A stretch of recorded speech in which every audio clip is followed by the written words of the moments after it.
আসসালামু আলাইকুম, শুভ দুপুর। নিশ্চয়ই সবাই ভালো আছেন। আলহামদুলিল্লাহ, আমিও ভালো আছি। আজকে একটি সবার জন্য সুখবর বলবো। সুখবর বলতে, আমেরিকা হলো স্বপ্নের দেশ। এই আমেরিকাতে কে যেতে চায় না? সবাই যেতে চায়, বিশ্বের সব দেশের থেকে যেতে চায়। তাই আমেরিকার নতুন সরকার একটা ঘোষণা দিয়েছে যে যারা একটা কার্ড দেবে, একটা কার্ডের বিনিময়ে তারা পাবে একটি স্থায়ী নাগরিকত্ব। অর্থাৎ আমেরিকার স্থায়ী বাসিন্দা হওয়ার জন্য তারা একটা কার্ড দিবে, যেই কার্ডের নাম হলো গোল্ড কার্ড। এই কার্ডটির জন্য প্রত্যেককে গুনতে হবে, বিশেষ করে আমেরিকানরা গুনতে হবে বাংলাদেশি প্রায় 60 কোটি টাকা, এবং অন্যান্য দেশ থেকে $50 লাখ দিলেই মিলবে এই নাগরিকত্ব। আগে বাংলাদেশে ছিল, আগে অন্যান্য দেশে ছিল, অর্থাৎ অন্যান্য দেশের থেকে একটু যাদের টাকা পয়সা হতো তারা কেউ বিজনেস পারপাসে, কেউ দেখা যায় যে বাচ্চাকে প্রসব করানোর জন্য, জন্মসূত্রে নাগরিকত্ব পাওয়ার জন্যই আমেরিকা চলে যেত। কিন্তু এখন আর তা হবে না। এখন ট্রাম্প এই সব বাদ দিয়েছে। তাই এখন যদি আপনি আমেরিকার নাগরিকত্ব পেতে চান, অর্থাৎ স্থায়ী বাসিন্দা হতে চান, তাহলে আপনাকে গুনতে হবে 60 কোটি টাকা। আমরা হয়তো ভাবছি, হ্যাঁ, 60 কোটি টাকা দিয়ে কি কেউ যাবে? 60 কোটি টাকা দিয়েও যাবে।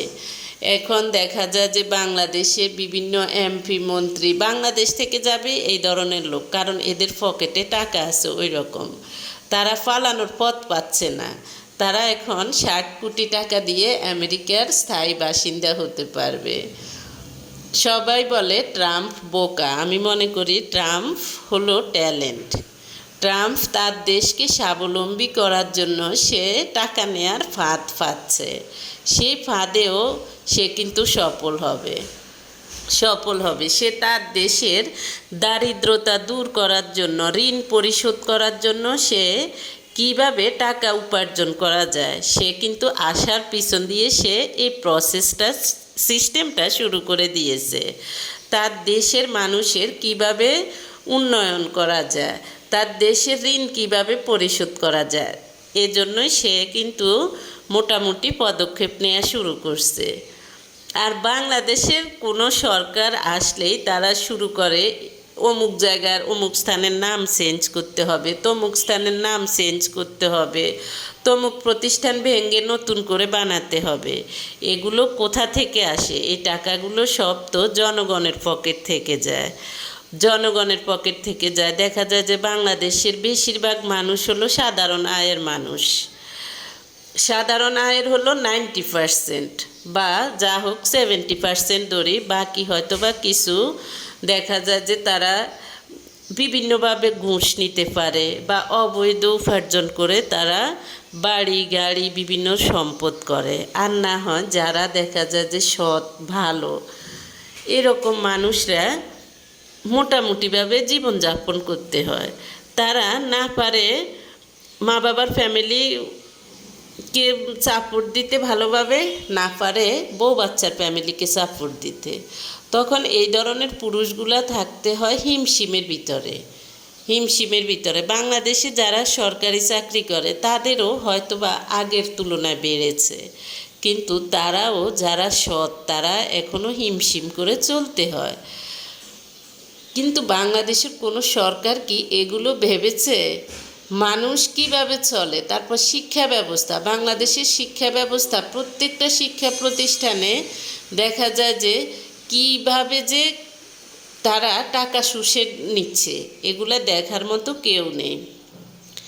এই সরকার গেলে মনে হয় যে নতুন সরকার আসলে তারা হয়তো বা নতুন জীবন পাবে, জনগণ ভাবে। আসলে কিন্তু তা নয়। যেই আসে সেই সেম, যেই আসে তারই বৈশিষ্ট্য থাকে, তারই ধ্যান ধারণা থাকে। আমরা কিভাবে কোন প্রতিষ্ঠানে আমাদের নাম বসাবো, কোথায় আমাদের নামে কি করব, কারণ তারা তাদের চলা চলতে পারে। যত রকম ভোগান্তি হয় সব কিছুই হয় সাধারণ জনগণের, সাধারণ মানুষের। তো আমি মনে করি বাহিরের দেশের ম্যাক্সিমাম সরকাররা তাদের নিজের দেশের উন্নয়ন, নিজের দেশের জনগণের কথা ভাবে, কিন্তু আমাদের দেশের সরকাররা হলো তাদের নিজেদের পকেটের কথা ভাবে। তারা কিভাবে টাকা পাচার করবে, কিভাবে তারা বিদেশে বাড়ি বানাবে, কিভাবে কালো টাকা সাদা করবে। এই যে এখন ট্রাম্প কালো টাকা সাদা করবে, যারা দেখা যায় যে টাকা নিয়ে বসে আছে, ব্যাংকে রাখাও নিরাপদ না, তারা কোন দেশে নিবে, কোথায় কি করবে। ট্রাম্প এখন তাদের টাকাগুলো একটা জাল পেতে ছেঁকে নিবে। আবার দেখা যায় যে অনেক মানুষ আছে পালানোর জায়গা নাই, এখন ট্রাম্পকে টাকা দিয়ে পালাতে পারবে। তো সেটা হলো বড় কথা নয়, সে তার দেশের ঋণ পরিশোধ করার জন্য সে কিভাবে সে টাকা উপার্জন করবে, সে পদ্ধতিটা আবিষ্কার করেছে এবং সেই পদ্ধতিটা জনগণও মানতে বাধ্য হয়েছে। কারণ এখানে জনগণের কোনো ক্ষতি নেই, এখানে জনগণের জন্য সুবিধা হবে। আর বাংলাদেশের মানুষ আন্দোলন করে করে নিজের স্বার্থ উদ্ধার করতে হয় কেন? বাংলাদেশের মানুষ কি ভোট দেয় না? বাংলাদেশের মানুষ কি সবাই কি এক দলই করে? বাংলাদেশের মানুষ হলো সত্যিকার অর্থে স্বার্থপর। স্বার্থপর মানুষরা কখনো দেশের উন্নয়ন, সমাজের উন্নয়ন, পরিবারের উন্নয়ন কিছুই করতে পারে না। তাই ওই সব মানুষকে দেখা যায় যে ট্রাম্পের মতো মানুষদেরকে অনুসরণ করুন।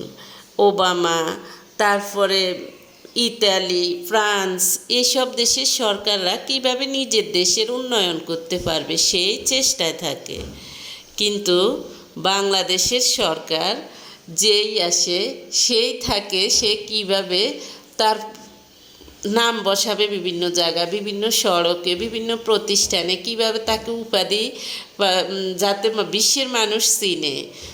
সে এখন সরকার প্রধান, সে কিভাবে কি করবে? বাংলাদেশের প্রতিটা সরকারের সেম থিম, সেম থিঙ্ক। তাই অন্যের দেশের ভালোকে অনুকরণ করুন এবং সেভাবে অনুকরণ করে নিজের দেশকে উন্নয়নের পথে এগিয়ে নিয়ে আসুন। আসসালামু আলাইকুম।